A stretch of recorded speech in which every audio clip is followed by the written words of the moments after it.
Hipacondríaca apresenta Surra de Lúpulo. Oi pessoal, bom dia, boa tarde, boa noite!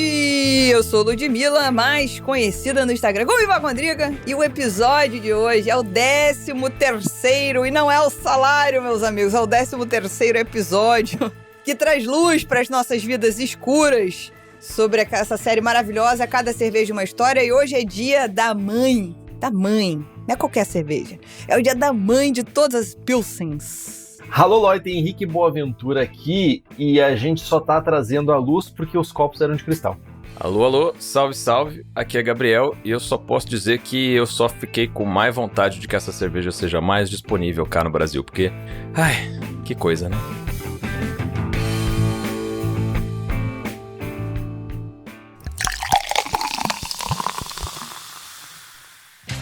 Ah, Brasil, estamos em novembro de 2025, já se passaram quase 40 programas só esse ano e tu ainda não virou mecenas. Eu não sei nem mais o que te dizer, eu me perdi, não tem mais justificativa, não tenho mais argumentos. Ah, peraí, sei sim. Vem fazer parte do grupo de WhatsApp mais de boas do universo cervejeiro, desconto, debates saudáveis, pack de figurinhas para você usar em outros grupos, em outros momentos. E agora a gente também tem na nossa comunidade um grupo só sobre café. Bora? Entra no apoia.se/surra de lúpulo e vira um mecenas você também. Eu pensei que nesse momento a Lud disse, já que nada funcionou, eu vou partir pra violência. Eu pensei que ela fosse dizer isso, mas... Agora... Eu sou uma pacifista. Eu não ganhei o Prêmio Nobel da Paz ainda porque não sei. Justo. Deixa pra mim esse papel. Agora, jovenzinho ou jovenzinha, se o bolso tá vazio, o dinheiro tá curto, você ainda pode nos ajudar de outra maneira. Bora compartilhar o link desse episódio com alguém que também curte cerveja, história e gosta de dar umas risadas das baboseiras eventuais que a gente fala por aqui. E não se esqueça de nos avaliar na sua plataforma de áudio preferida. 5 estrelinhas no Spotify, Apple Podcasts e Deezer. Qualquer uma das outras plataformas fazem uma diferença enorme pra gente. E o melhor, você não gasta nada, você não gasta nem seu dedo fazendo isso. Contamos com vocês para fazer o Surra de Lúpulo chegar cada vez mais longe. Perfeito, Brasil, é isso aí. Bom, e você tá ouvindo a gente aqui, certamente respeita a Pilsen, mas é daqueles que gosta mesmo de uma IPA ou de provar coisas novas? Não tem problema, não precisa se preocupar, porque aqui no Surra de Lúpulo tem cerveja para todos os gostos. Hoje, eu preciso falar com vocês da cervejaria Dogma, que tá com 2 rótulos incríveis, com desconto de 20%. O primeiro é a Hazy IPA, uma cerveja saborosa, com lúpulos americanos, que trazem notas de frutas tropicais como pêssego, manga e maracujá. E a outra é a Sailor, um lançamento que já fez muito sucesso e agora está na campanha da Black Friday. Uma cerveja incrível, leve e com personalidade perfeita para quem quer descobrir tudo que o lúpulo tem para oferecer em termos de aroma, mas com amargor e teor alcoólico super equilibrados. Corre no site da Dogma, que é www.cervejariadogma.com.br e aproveita o cupom BLACKDOGMA para garantir o seu desconto nessas cervejas incríveis.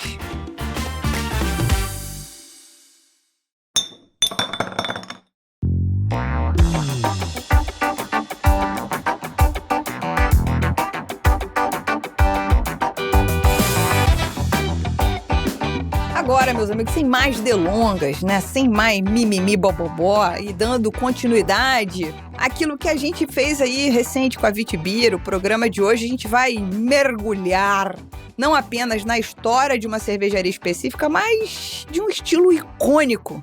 E não é um estilo qualquer, meus amigos. É a mãe de todas as Pilsens. Irradiadora das principais lagers que a gente vê por aí. Então a gente vai aqui meio que debater, inclusive, essa maravilha, essa dicotomia que é maravilhosa e ao mesmo tempo enlouquecedora, porque no final todo mundo quer beber a cerveja igual. Gabriel, ajuda nós. Como uma boa ideia, né, desvirtuou boa parte do mercado. Mas enfim, vamos aos poucos. Primeiro com a curiosidade histórica, depois a gente vem com a depressão. Preciso dizer que ainda que no caso da Hoegaarden e da Vitbier, que você tá repescando, você tá buscando uma história que antecede a cervejaria em si, que é um estilo histórico que teve as suas representações, as suas fases, as suas morfologias, que encontrou o seu destino final como a marca do século XX, aqui a história da cervejaria e do estilo se confundem demais. E isso é quase uma deliberação, assim, quando você vai contar essa narrativa dentro do contexto institucional. Mas vamos lá. Nós estamos cá, obviamente, falando da Pilsner Urquell e do grande estilo Czech Pilsner, né? Que tem suas ramificações, que tem sua influência, mas vamos aqui situar as coisas no seu devido começo. Então, tudo começa em 1838, mais uma cervejaria aí com suas raízes no século XIX, na cidade tcheca de Pilsen. Pilsen. Vamos falar aqui um portuguesado, porque eu já vou massacrar o tcheco suficientemente hoje. Tu falou certo, eu não consigo. Pilsen. Vamos combinar que massacrar o tcheco é uma frase que fora do contexto, Brasil. É uma frase boa, né, cara? Não tinha prestado atenção, gente. É uma frase boa. Massacrar o tcheco. Vai ter uma linha de camisetas do Sul, assim, com Freud explica. Aí são só essas frases descontextualizadas. Assim, Massacrar o tcheco, Brasil. Acabou o programa. Muito bem, 1838, na cidade tcheca de Pilsen. Então vamos lá, naquele ano, uma galera, uma turba de revoltados. Uma mistura de taberneiro, outro de moradores, né? Moradores civis que, particularmente nesse contexto, eram pessoas que tinham licença para produzir cerveja, não era qualquer um que podia dar esse rolê. Essa galera se reuniu na praça principal da cidade para basicamente protestar o resultado coletivo de cervejas que tinham sido produzidas naquele ano, assim. As pessoas estavam revoltadas com a porcaria que tinha saído. Fala-se de um negócio azedo, um negócio intragável, e ainda era um conjunto de cervejas produzidas em alta fermentação. E aí, depois dessa reunião revoltada, os caras pegaram 36 barris e jogaram tudo no esgoto. E aí entrou-se num consenso de que uma mudança precisava acontecer, né? Uma medida precisava ser tomada. E nas grandes narrativas da história da cerveja, quando você vai situar, enfim, grandes escolas, grandes viradas e tal, esse é o momento que é colocado como pontapé inicial de uma revolução no mundo da cerveja, porque de fato ele vai ter muitas ramificações. Óbvio que são ramificações que envolvem muitas pessoas, que envolvem outras condições, outros processos, mas é um marco de fato interessante, porque ele denota uma mobilização coletiva para que as coisas mudem, né? Um senso de coletividade que inclusive a gente não vê muito hoje, mas que teve as suas repercussões bastante impactantes. Então essa galera exigiu, né, que rumos melhores fossem tomados para que a cidade produzisse cervejas melhores. A cerveja era uma parte importantíssima do cotidiano, e na hora de olhar para referenciais para serem seguidos, para que servissem de inspiração, eles olharam para a Baviera, ali perto, para Munique mais especificamente,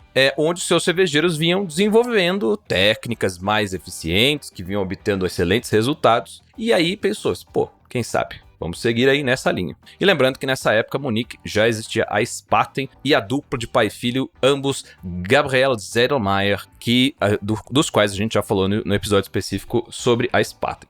A história da Märzen, da Vienna Lager e da Bohemian Pilsner, elas estão muito próximas, muito próximas, apesar de fronteiras muito distantes. Não perca Vienna Lager no seu tocador de podcasts favorito em 2026.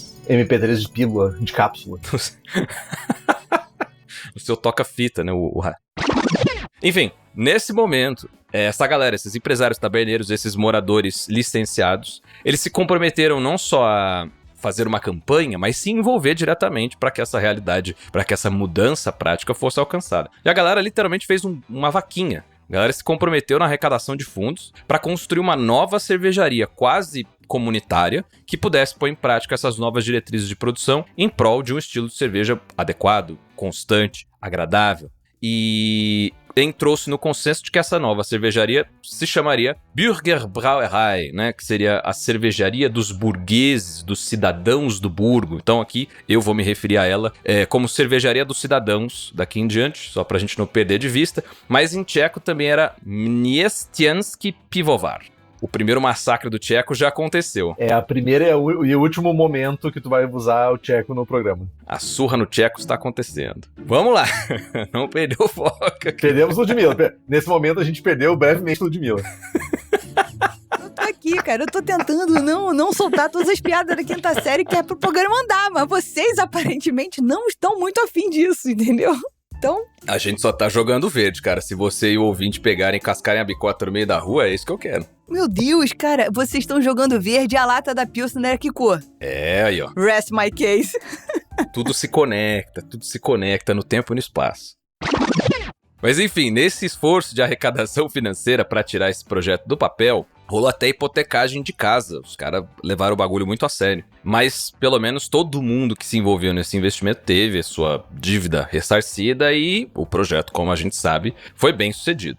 Para isso acontecer, para a construção dessa nova cervejaria, que precisava de uma estrutura específica também para colocar esses procedimentos em prática, rolou até a contratação de um arquiteto especializado em configuração de cervejarias modernas, né? Especificamente de cervejarias que se valiam de maquinário a vapor, cervejarias tais quais as grandes plantas da Inglaterra, grandes plantas bávaras também. E aí entra em cena o Martin Stelzer, esse arquiteto bastante importante que às vezes é colocado como um dos fundadores da cervejaria dos cidadãos, às vezes é colocado apenas como esse arquiteto especializado, mas é uma figura importante não só pelo design da estrutura.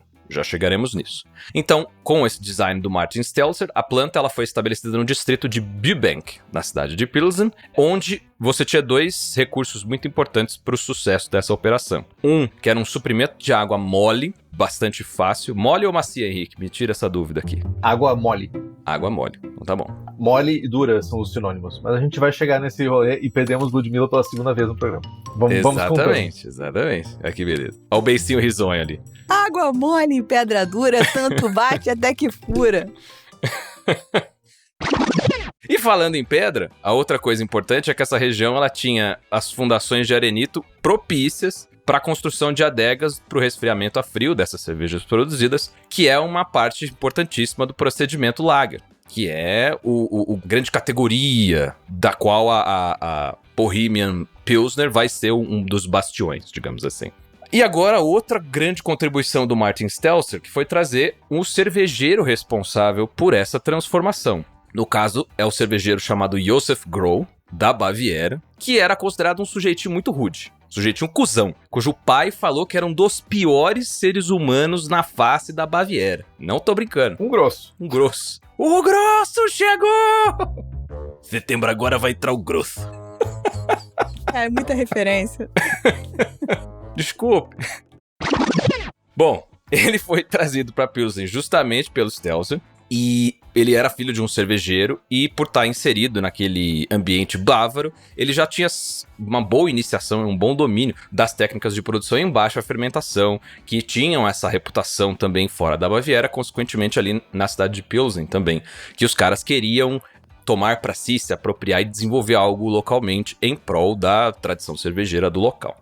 Tradição cervejeira que, inclusive, também é milenária, super longeva. Existem relatos de produção de cerveja com maltaria desde o século XIV, mas a gente está se referindo a esse recorte mais específico aqui.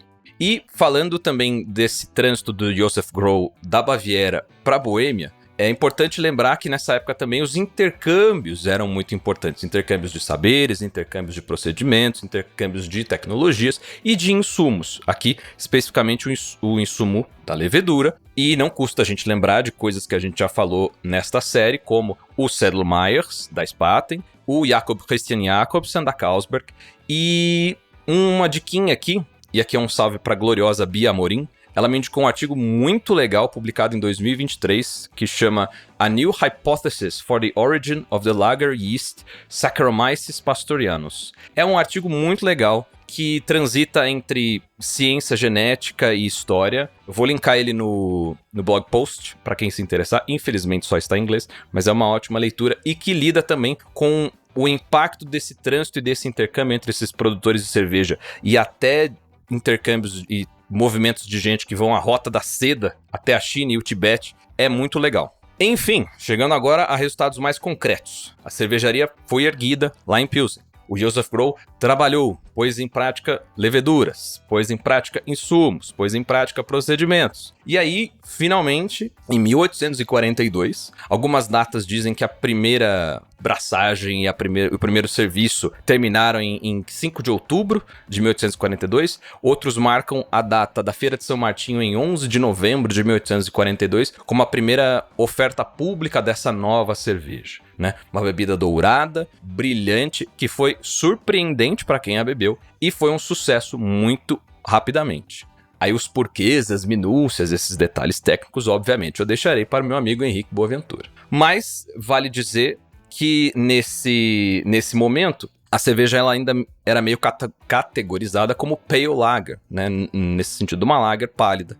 e que só foi em 1859 em que se registrou junto à Câmara de Comércio de Pilsen o nome, né, a marca que diz respeito ao estilo de Pilsner Beer. Só que isso ainda vai dar muito pano pra manga, apesar desse resguardo jurídico local. Mas já dá pra entender que a coisa veio forte, veio bem, veio bonita, veio bacana, veio gostosa. Então... É a surra de tcheco. Eu queria aproveitar aqui que você falou sobre a característica terrível pessoal do Grohl, que era uma pessoa intratável, intragável, tal. Ele vai lá, faz a mãe das cervejas e nem é assim o contrato do filho das unhas é renovado, né? Tipo assim, tu já fez aqui, deixa a receita aqui, deixa tudo bonitinho. Mete o pé, cara. Vaza daqui, entendeu? Porque a gente não te quer aqui. É verdade, ele foi posto pra correr. Ele entregou um bom... Parece funcionário do Itaú, né? Ele entrega um bom serviço, um bom produto, e depois ele vaza, porque o mouse dele não tava mexendo. Ou a gente que tá desenvolvendo um monte de integração com inteligência artificial pra depois ela comer nossos empregos, né? Vamos lá, vamos alimentar essa bichinha, vamos? É isso, meus amigos. Enfim. Mas é verdade. Ele entregou a cerveja em 42, em 45 o contrato dele não foi renovado. E aí ele zarpou de volta pra Baviera e foi ser cervejeiro na cervejaria que ele herdou do pai. Continuou fazendo a dele, mas assim, perdeu destaque neste berço, né? Ele chegou lá e matou o pai de raiva. Voltou pra quê, Mundiça? Aí herdou a cervejaria. Enfim, o resto é história. Não deu certo lá, desgraçado! Também não deu certo lá! Né? Desgraça! É, exatamente. Bom, mas a gente vai começar a andar nesse assunto, mas antes de andar, já que a gente tá falando da mãe das Pilsen, vale lembrar de quem gosta do nosso conteúdo tem que comprar cerveja de quem mantém o sorro de lúpulo no ar e a casa arrumada, simples como isso. Então a gente tá aqui falando da cervejaria Stannis, que não só faz rótulos incríveis e de altíssima qualidade, que toda vez que o Henrique bebe Stannis, ele faz uma ficha técnica bizarra, elogiando muito, e ele não elogia quase nada, Brasil. Que não só faz rótulos incríveis de altíssima qualidade, mas também entrega experiências completas, com bares próprios, um e-commerce que leva a cerveja do Oiapoque ao Chuí. E o melhor, os ouvintes do Surra de Lúpulo têm 12% de desconto em qualquer produto no site. É só usar o cupom SDL12 no site www.stanis.com. Quem é mecenas tem 25% de desconto, mas aí eu não posso dar o código aqui. Se você tiver no grupo, você vai ganhar também.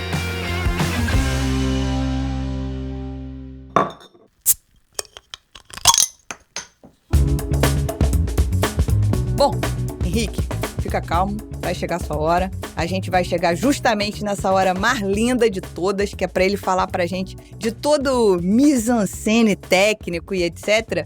E aí eu vou fazer uma corruptela aqui de dizer que essa cerveja, ela não tem apenas 4 ingredientes. Ela tem um quinto.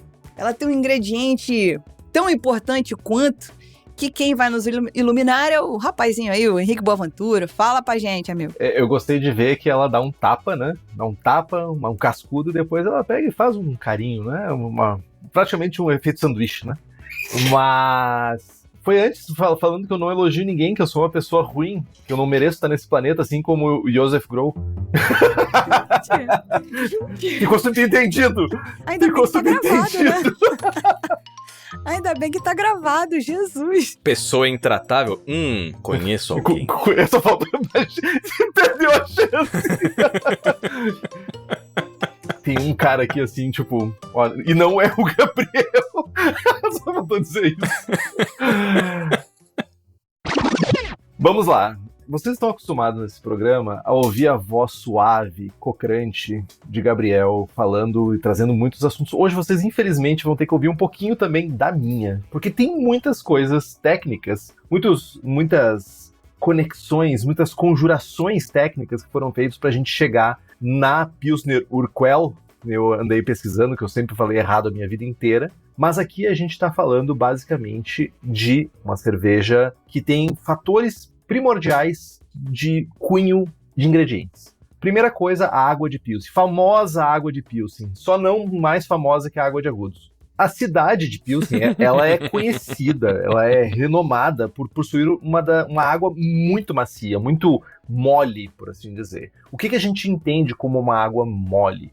ela contém muitos poucos minerais dissolvidos na sua água. Tem menos de 10 ppm de dureza total. Quer saber um pouco mais do que é dureza total? Tem uma série que a Gabriela Lando fez lá no Braçagem Forte, você pode chafurdar em conhecimentos lá.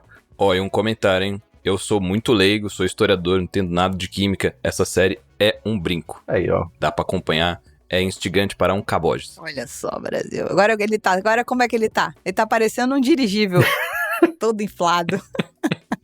Tá mesmo.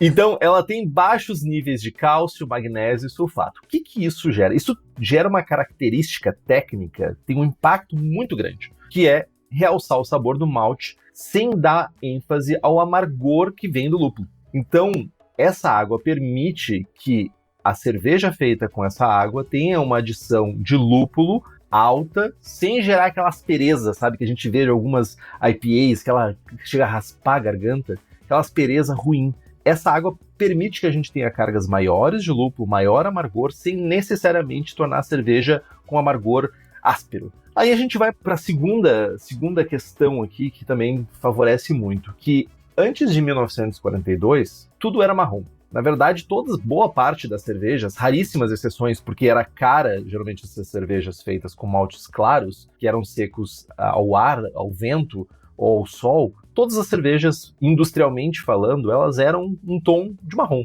porque elas tinham um processo de secagem do malte, de curagem não é o termo correto, mas é... Cura mesmo. Cura, obrigado. O processo de cura, ele era feito com fogo, e muitas vezes esse fogo era direto. Esse fogo, a fumaça passava por dentro do malte, impregnando aquele malte com resíduos dessa fumaça. Principalmente cor e defumado, né? Fenólicos defumados. Com a Revolução Industrial, surgiu outras maneiras de secar o malte. Uma delas é usando o ar quente indireto. E foi justamente essa tecnologia que o mestre cervejeiro Josef Groh, que veio lá da Baviera distante, cantando e esbravejando, porque ele não era uma pessoa legal, ele aplicou em Pilsen. Então, esses fornos, ou essas estufas, ou esse mecanismo, ele permitia secar o malte sem o contato da fumaça, resultando em um malte que era muito mais claro e sem o sabor de fumaça clássico que a gente vê hoje em Rauchbiers, por exemplo, principalmente nas cervejas de Bamberg, né? Então, não tinha mais isso. E ali nascia o malte Pilsen, um malte claro,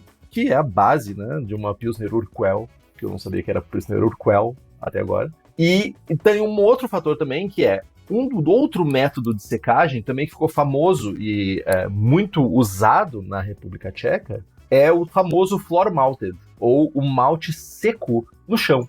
Basicamente, algumas maltarias, pelo menos da região, elas têm um processo que o processo de malteação é feito em grandes salões, esses salões são cobertos, fechados, e eles têm a propriedade de que no passo de secagem no malte, o piso é aquecido, o piso é quentinho, é quase como se fosse casa de burguês, sabe? O piso é quentinho. E aí eles secam o malte e tu consegue ter novamente um malte claro, com características que são legais para o estilo, são importantes para o estilo, sem estar escurecendo a cerveja e sem estar impregnando ela com outros sabores que tu não quer no malte. Avançando na tríade, que não é tríade, nem quadrúpede, nem quintúplide, na verdade quintúplide, nós temos o lúpulo, que é uma das coisas importantes da cerveja, que aqui é o clássico Saaz. Saaz é o lúpulo que vem também da região muito próxima de Pilsen, para os padrões, né, europeus, 80 km são 3 países mais ou menos.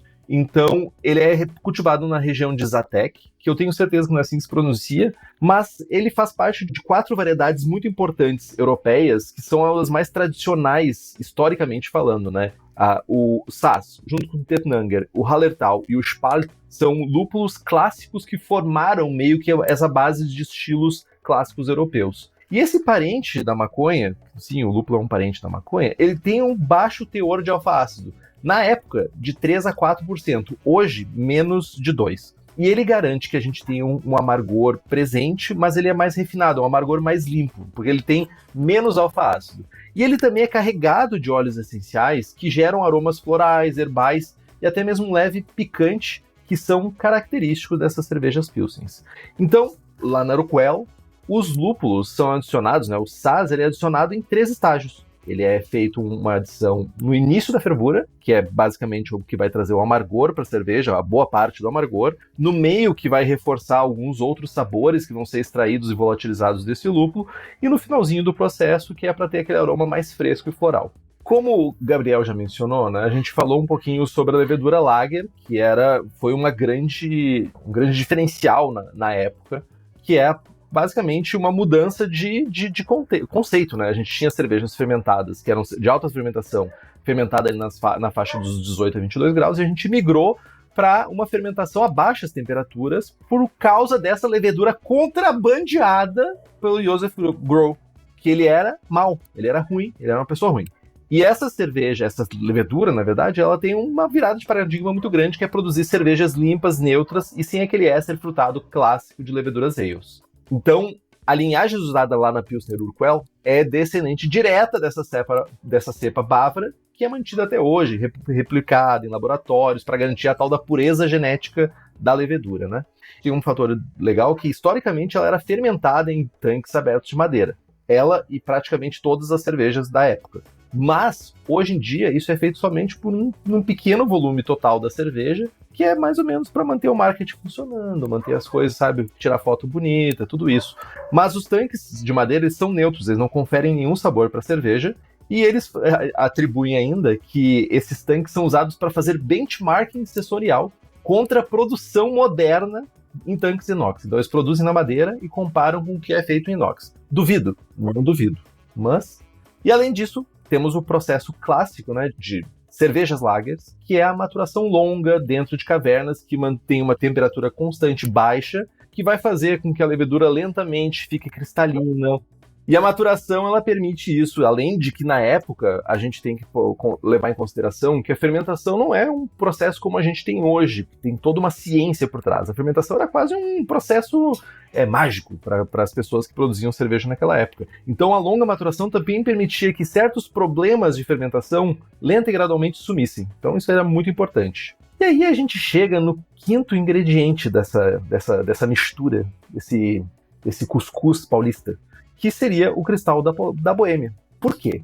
Cara, a gente falou de várias características aqui que resultaram numa cerveja muito diferente da sua época. Nós temos uma cerveja clara, muito clara, um dourado claro. Nós temos uma cerveja que, por causa da maturação, ela fica cristalina. Por causa dos maltes que eram usados com teor de proteína mais alto, ela tinha uma espuma bonita, uma espuma de boa formação e retenção. E aí, o que tinha na região que você disse, tem tudo isso, o que eu posso fazer para destacar um pouquinho mais? Eu tenho cristais. Eu tenho uma produção de cristais na região da Boêmia. E aí o povo viu e disse assim, é isso. Então vou unir, né, essa vidraria, né, que era conhecida pela sua alta pureza e transparência, porque ela tinha uma refratividade intensa da luz, né, ou seja, ela reforçava o brilho característico do cristal. E ele tinha esse trabalho artesanal que fazia o quê? Dentro daquele recipiente, junto com essa cerveja cristalina, era a receita, era um marketing perfeito para transformar aquele ato de beber não somente em beber cerveja, mas agora é uma ferramenta de marketing, endomarketing quase. Então, tudo isso virou meio que um sinônimo de qualidade que se estendeu o mundo afora. Ter uma cerveja cristalina, servir ela num copo de cristal, era uma maneira de atribuir qualidade para a cerveja também. Isso não ficou somente na Europa, isso se estendeu para os Estados Unidos, enfim, 1000 coisas que aconteceram por causa disso.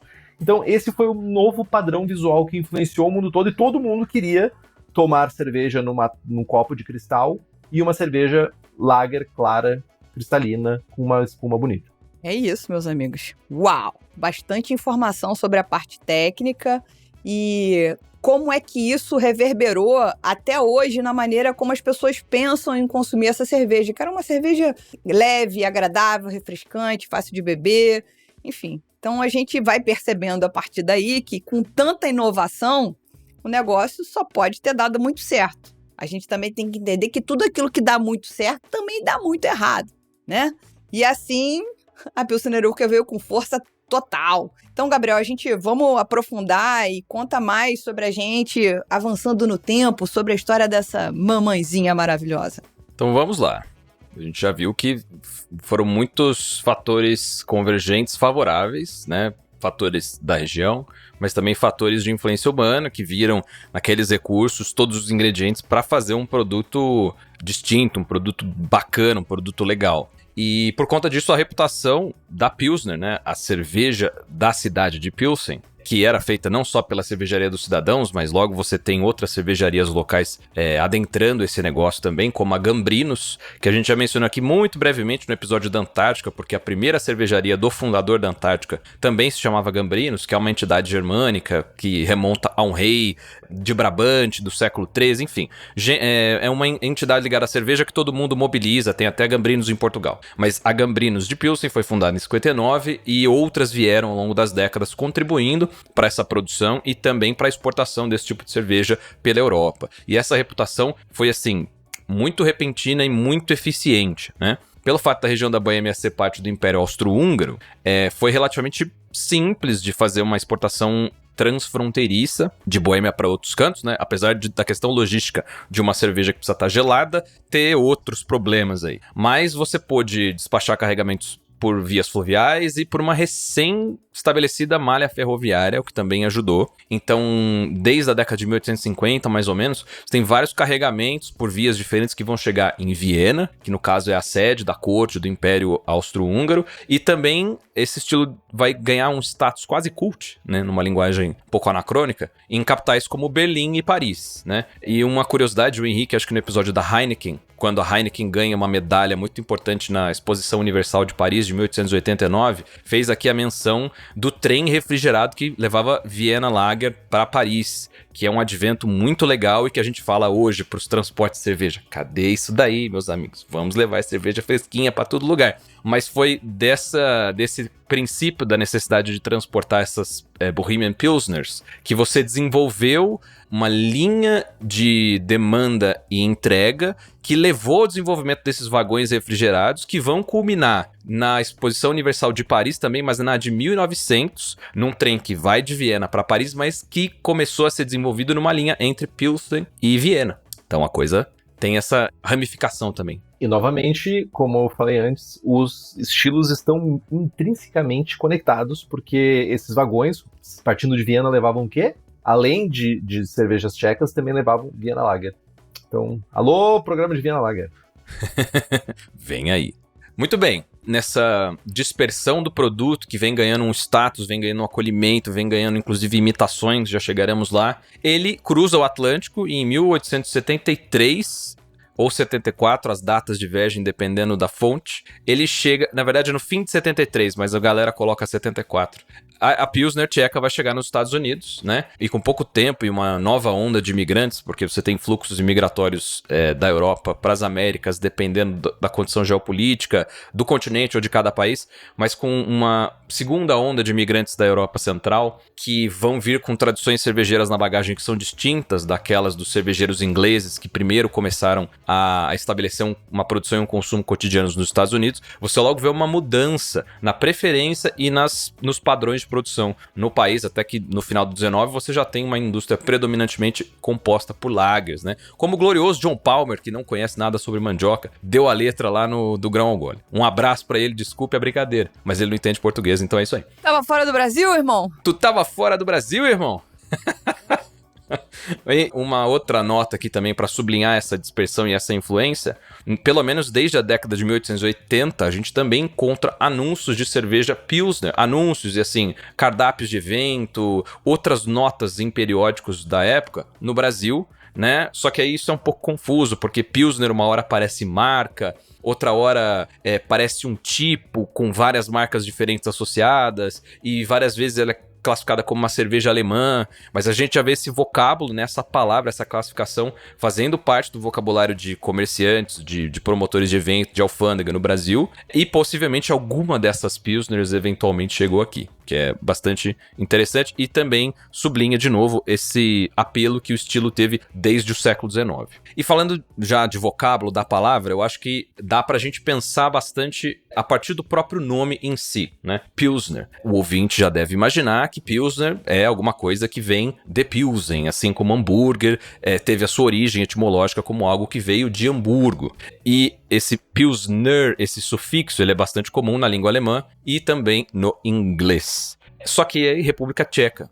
Não se fala tcheco? Sim, mas nessa época, no século XIX, o alemão também era falado na região da Boêmia, até porque nós estamos falando aqui de Império Austro-Húngaro, não existe uma Tchecoslováquia, não existe uma República Tcheca, ainda não existe uma Alemanha propriamente dita. Nós estamos numa configuração político-social bastante diversa, em que as línguas não respeitam fronteiras e as culturas são trocadas de uma forma bastante diferente do que estacar o português em Portugal e estacar o espanhol na Espanha. Enfim, dito isso, o fato do alemão ser partilhado por esses territórios e por essas pessoas facilitou com que você gerasse um vocabulário partilhado para se referir a essa cerveja, primeiro como um nome comum, falado por todas as pessoas que falam a mesma língua, segundo, com um nome que reconhece claramente de onde ela vem. E o fato de vir daquele lugar pressupõe algo que é específico, que é diferente, que é exclusivo. Acontece que o sucesso que essa maldita vai ganhar faz com que muita gente fora de Pilsen queira copiar. Até aí tudo bem.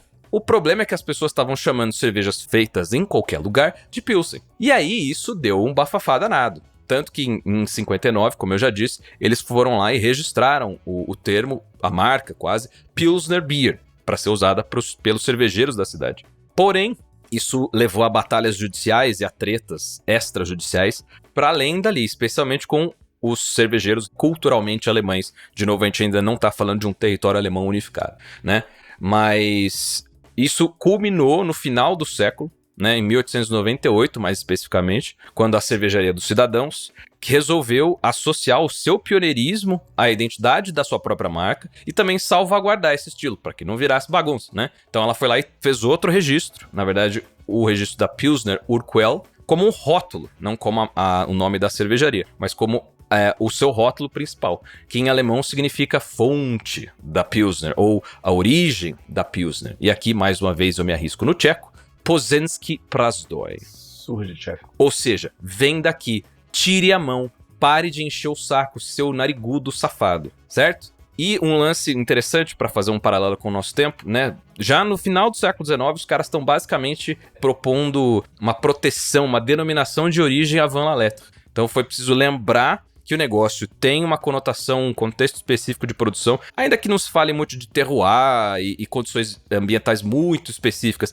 mas existe uma tradição que precisa ser respeitada e que valida quem faz, né? Não é que você não pode reproduzir um queijo tipo parmesão fora da região de Parma, mas existe todo um contexto histórico também que é preciso ser respeitado. E essa bandeira estava sendo levantada pelos caras com 50 e poucos anos de cervejaria, o que é bastante interessante. E tem até um comentário que eu imagino que venha dos documentos protocolados com o pedido de registro da marca Pilsner Urquell, mas que ele é reverberado por alguns estudiosos, inclusive o Roger Protz, deixa eu me lembrar o nome do cara aqui, Roger Protz, isso mesmo, que ele vai dizer que os caras declaravam que o absurdo e a falta de lógica de se usar a palavra Pilsner para cervejas produzidas em cidades fora de Pilsner. Ou seja, estavam cuspindo marimbondo. Um absurdo. O absurdo essa coisa, essa bagunça, seus filhos da mãe. Primeiro foi o Josef Groh, aquele safado.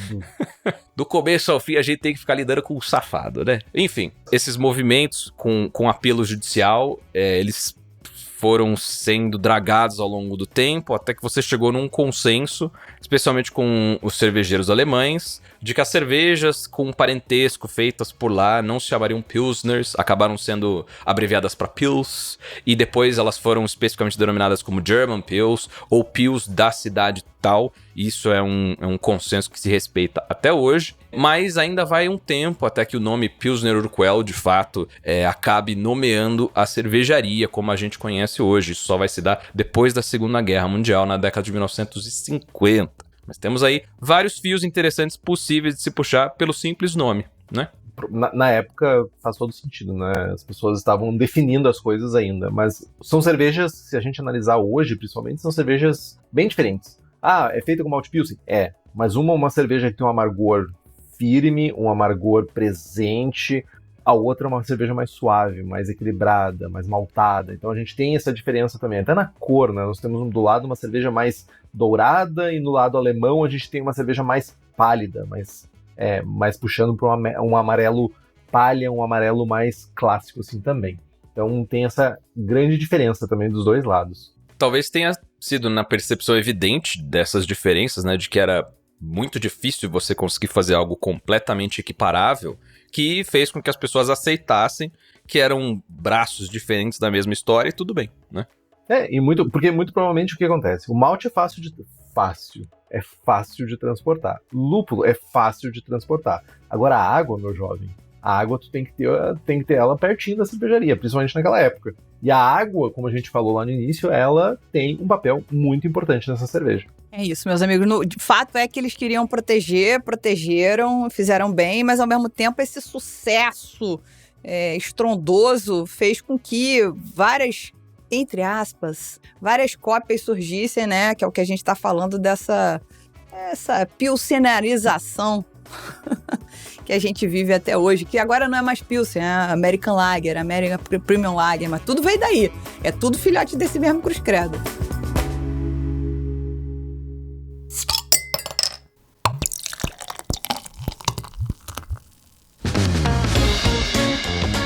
Aí a gente foi caminhando nesse lugar todo, e aí a gente quer entender o que se passou desde então, ao longo do século XX, chegando até os dias mais atuais, Gabriel, pra gente ir planando para tempos mais modernos, por favor. Vamos lá, então. Como eu disse, a cervejaria dos cidadãos, que ainda não era chamada de Pilsner Urquell, né? Mas, ainda assim, ela foi ganhando uma envergadura muito, muito imponente, muito interessante, né? No comecinho do século XX, ela vai ser a maior do Império Austro-Húngaro. Então, em 1913, ela está computando mais de 1 milhão de hectolitros anuais produzidos. E com representação comercial também em 34 países.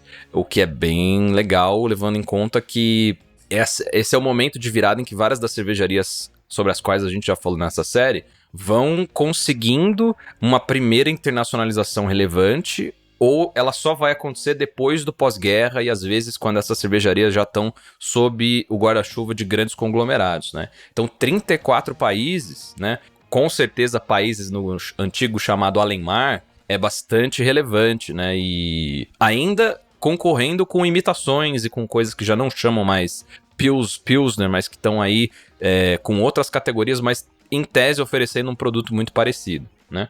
O século XX, como a gente fala frequentemente, ele tem muita turbulência na Europa, né? São duas grandes guerras que acontecem predominantemente em todo aquele território, que vão envolver inclusive nações neutras, né? Que vão ser ocupadas, que vão ser dragadas por conflito. No caso especificamente da região da Boêmia, você tem o fim do Império Austro-Húngaro com a Primeira Guerra Mundial, você tem destruição de plantas da Cervejaria dos Cidadãos e da Gambrinus, que nessa época já tinha sido mergida com a Cervejaria dos Cidadãos. Isso aconteceu em 1935, Então você também vai perdendo a diversidade das cervejarias produtoras de Pilsner em Pilsen com o passar do tempo. E depois da Segunda Guerra você ainda vai ter um regime comunista por um tempo, que vai impor uma estatização e vai impor uma outra lógica também para a paisagem produtiva, para a concorrência das coisas naquela região e tal. Então a marcha do progresso, digamos assim, ela dá um freio no crescimento da cervejaria como um todo, também na sua dispersão, na sua projeção para fora daquele território ali, né? Mas também por conta disso, por conta desse afunilamento de empresas e por todas estarem envolvidas na produção e na divulgação desse estilo que é muito associado à cidade, que vem reiteradamente sendo preservado pelos esforços conjuntos e pelo fato também delas terem se fundido em algum momento, a história da Gambrinus e de outras cervejarias também são contadas hoje pela Pilsner Urquell como uma coisa só. E aí você vê como é intencional a fusão da história do estilo Czech Pilsner com a Pilsner Urquell, com as outras cervejarias e com a própria cidade. Então é como se fosse uma coisa indissociável, que pro padrão classificatório acaba sendo também. Mas é uma coisa abraçada na outra, quase indissociável, né? Com o passar do tempo, né, você tem, de novo, essa estatização da empresa no pós-guerra, primeiro sob um regime comunista, mas depois de uma reforma político-administrativa, isso não se dissolve até a década de 90, que é só em 1992, quando a empresa abre as suas ações da Bolsa de fato, e que inclusive vem uma série de investimentos aí, não me lembro qual é a moeda da República Tcheca nessa época, mas são milhões investidos, e uma lógica de mercado diferente também, que inclusive vai tentar acelerar o processo de produção, vai acabar descaracterizando o produto uma descaracterização que tentou ser revertida dentro dos limites, né, no começo do século XXI, mas ele entra finalmente na lógica de mercado nessa época, em 92. E por conta desses investimentos, a despeito dos altos e baixos, né, que ela enfrentou ao longo do século, nessa década de 90, finalzinho do século XX, ela tá batendo já mais de 4 milhões de hectolitros de cerveja produzidos por ano e exporta rótulos para mais de 60 países. Aí, né, tá parecendo o quê? Uma coisa muito tentadora. Igual você pensar numa Pilsner Urquell agora, que tá dando aquela água na boca maravilhosa, assim. O mercado olhou para aquilo ali e falou assim, pô, tá para mim, né? Vambora. Tem dinheiro? Tem dinheiro, tá bem já. E aí, em 1999, ela foi comprada, ela e as outras subsidiárias, né, que tinham... Não foi uma fusão que apagou outros rótulos, digamos assim. E mesmo com a Urquell fundida com a Gambrinus, por exemplo, você teve o desenvolvimento de outras marcas ali naquele contexto, que faziam produtos diferentes, mas que estavam ali sob a mesma organização. Então, toda essa organização foi comprada pelo grupo South African Breweries. Então, um grupo sul-africano que começou com outra finalidade, mas que acabou se tornando um grupo de cervejarias. E aí, em 2005, esse grupo passou a fazer parte do Grupo Miller, que depois passou a se chamar SABMiller. Miller, aquela cervejaria dos Estados Unidos, que comprou todo esse conglomerado e, consequentemente, também a Urquell. E aí, o momento quiz, meus amigos. O momento quiz. Em 2016, o SABMiller foi comprado por alguém. Vamos ver se vocês adivinham quem comprou o SABMiller. Que seria? Conta pra gente. Conta pra nós. Puta merda, né? Os caras não cansam de aparecer por aqui. É o AB InBev. De novo, caralho! Os tentáculos são longos, meu jovem. A gente tenta não se repetir mais a história, né? Às vezes ela se repete demais, pelo amor de Deus. Paga nós a Bev. Mas calma, porque o destino da Urquell não foi o mesmo da SABMiller. Olha só. Plot twist. Porque em meio à venda da SABMiller para a AB InBev em 2017, houve um desmembramento de algumas marcas diante do interesse demonstrado pela japonesa Asahi. Então, enquanto a SABMiller foi vendida em partes para a AB InBev, algumas marcas, inclusive a Urquell, inclusive algumas marcas romenas, umas marcas polonesas, foram para o portfólio da Asahi, que é o mesmo grupo que em 2019 adquiriu a Fuller's. Então, para quem se lembra vagamente dessa marca, é porque ela já apareceu por aqui também. Então, hoje, a Urquell está sob um conglomerado também.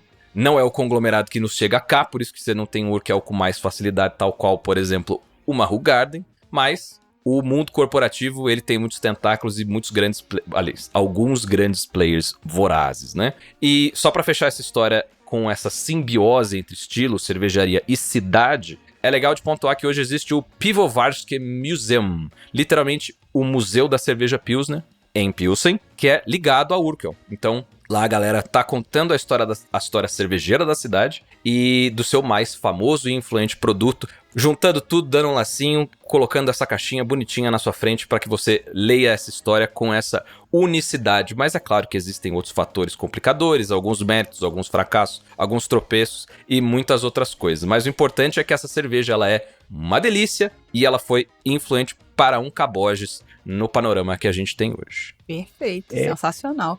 A gente vai entrar naquela parte final para falar de portfólio, mas eu vou aproveitar e contar uma experiência que eu tive recente. E Cíntia Okawa não me deixa mentir. Estávamos em Portugal, mais precisamente no bar da Gudendrack, em Lisboa. E aí, eu e Cíntia aparecemos duas crianças num grande parque de diversões. Eles tinham uma câmara fria com vidro, ou seja, você viu os barril que estava lá dentro. Era muita cerveja. Cíntia bate o olho num barril de inox e fala, Lud, aqui tem Urquell. E aí ela olha pro lado e aqui tem Budvar. Puta que pariu, o que a gente vai fazer? Pede duas canecas de 500ml, uma de cada, pra bebermos juntas. Beleza, chegaram as cervejas, tiramos 39 milhões de fotos, aquela coisa mais linda do mundo. Quando a gente foi dar a primeira cafungada, a Cíntia olhou pra mim, eu olhei pra ela.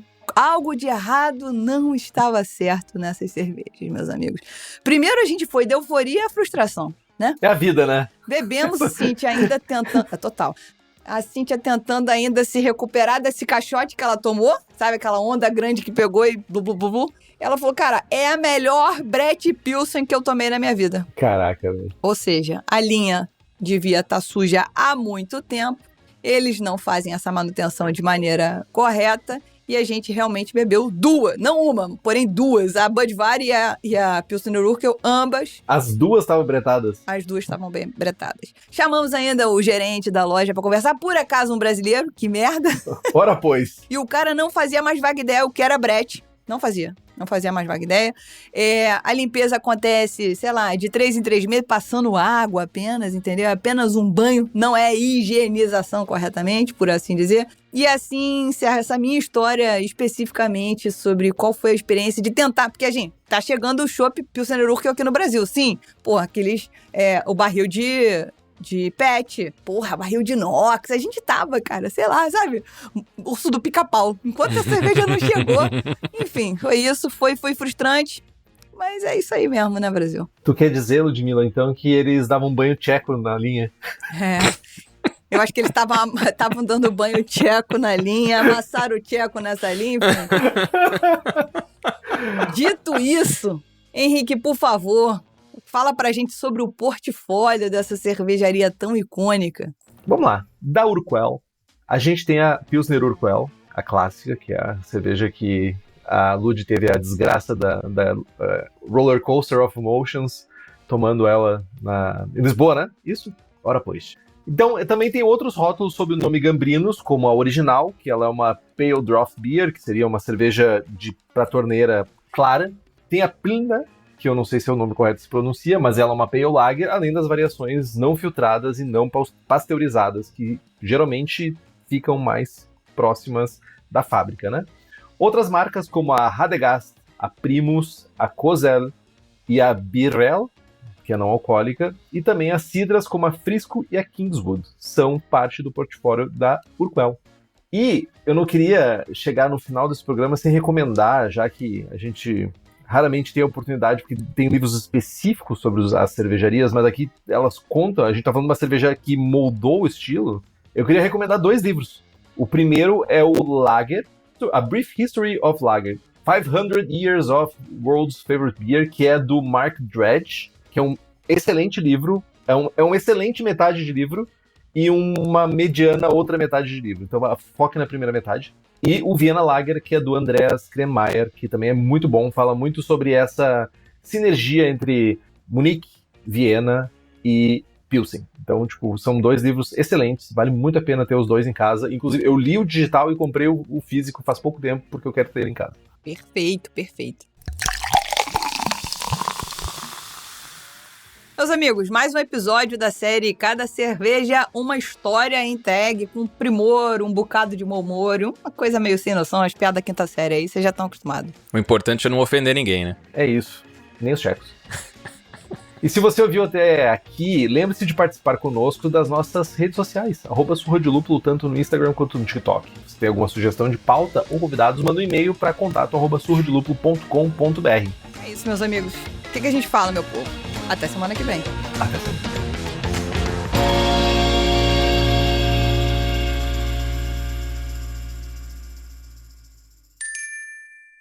Beba local, beba com moderação.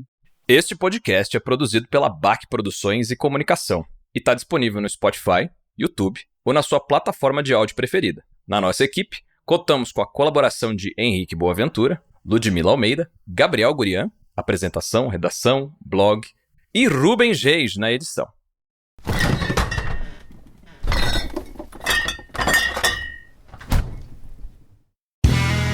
Este podcast foi editado por Play Áudios.